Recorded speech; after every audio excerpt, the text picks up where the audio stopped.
Welcome to the vignette, What is Meta-Analysis? In a meta-analysis, results of individual studies on a given topic are combined with statistical methods. To better understand why this has advantages over looking at the results of individual studies, let's consider what the two approaches can tell us. Imagine you want to know whether 8-month-old infants can extract word forms from natural speech. This is an important problem to solve for infants. Natural speech, if you listen to it, does not have pauses between words. And infants need to accomplish the task of segmenting out individual word forms from these strings of speech. Now let's look at 2 out of many studies that have been conducted on this topic. Individual study 1 finds that yes, infants can extract word forms at 8 months, while study 2 does not find evidence for this. With the information we have so far, it is difficult to say why these studies come to different conclusions and whether one of these studies' conclusions should be weighted higher than the other. For instance, study 1 could be a false positive or study 2 a false negative. One thing meta-analysis can be used for is to look for moderator variables.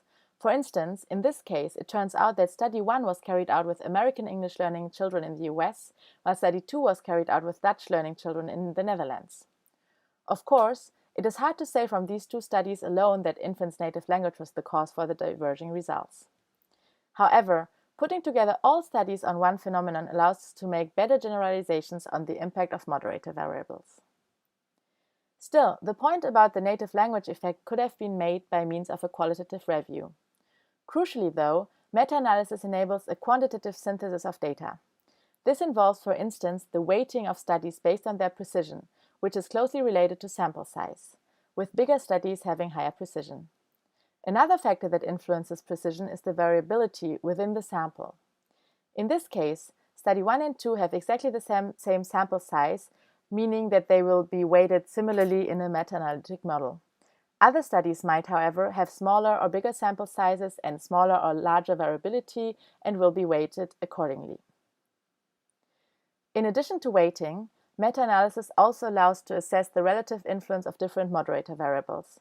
In this example, consider that apart from infants' native language, factors like whether infants were presented with a male or a female voice, or whether the critical word occurred sentence initially or sentence finally, could have impacted the results. The above example illustrates that meta-analysis is a useful tool to get a quantitative overview of a field. We can estimate the average of the true effect size, which is a more precise measure than can be provided by individual studies. In addition, effect sizes provide us with a gradual measure to evaluate results, as opposed to the yes or no imposed by p-values. We can also weight individual effect sizes according to their precision, going beyond a yes-no description of effects as in a qualitative review. Finally, we can identify which moderator variables explain part of the heterogeneity between effect sizes, something that can often not be deducted from a single study. A second use of meta-analysis is to inform the design of newly planned research. For instance, meta-analysis allows us to do prospective power calculations. Using the effect size and sample size of previous similar studies, we can calculate their likelihood to detect an effect when it is actually there. Using this information, we can decide how many participants we need to test to detect an effect, for example, with a probability of 80%. We can also use meta-analyses to make experimental design choices, for instance, choosing the method that has led to the highest effect sizes previously.